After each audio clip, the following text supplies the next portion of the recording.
한 주간 가장 이슈가 됐던 인물, 그리고 가장 악평을 받은 인물을 선정합니다. 업앤다운.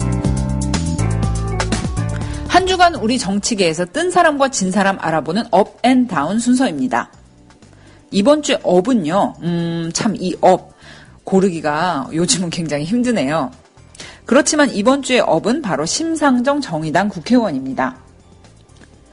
삼성 반도체 공장에서 근무하다가 각종 질병에 걸려 투병하는 노동자, 현재까지 확인된 것만 243명이라고 합니다. 그리고 이들 중에 92명이 숨졌습니다. 정말 생각할수록 엄청난 숫자인 이런 피해와 사망자 숫자, 이게 어디 저 멀리 후진국의 화학공장에서 일어난 문제가 아닙니다.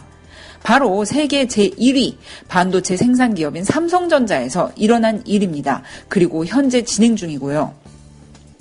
만약에 미국이나 유럽 등 다른 나라에서 이런 일이 벌어졌다면 어떻게 되었을까요? 그 공장과 사업체에 아마 엄청난 징벌적 손해배상금을 물고 문을 닫게 되었을 가능성이 농후합니다.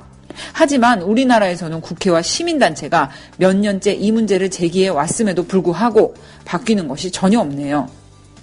그래서 정의당의 심상정 의원이 지난 9일에 국회에서 삼성 반도체 직업병 문제 해결을 위한 중재안을 제시했습니다.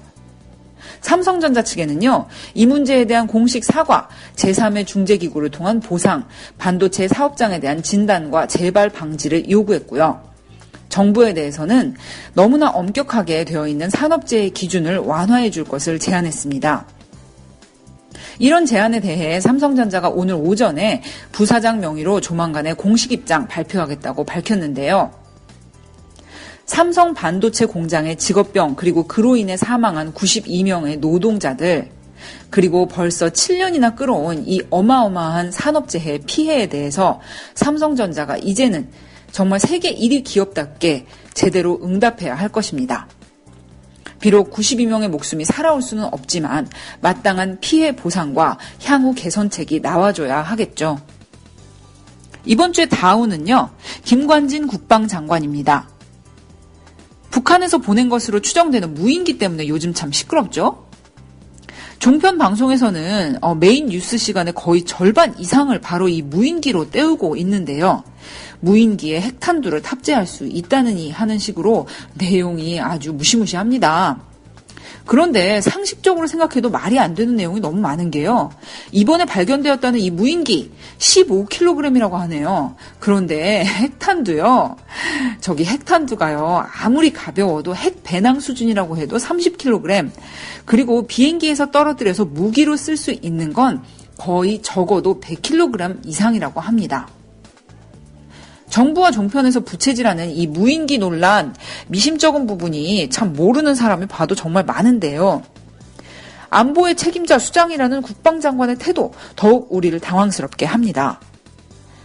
국회 국방위원회 회의에 출석한 김관진 국방장관이요, 무인기 발견에 대해 군사적으로 보면 우리가 기습을 당한 것이다, 이렇게 말했다는데요. 기습을 당했다면 우리 영공의 방위가 뚫린 것이나 마찬가지죠. 바로 그 말씀 아닙니까?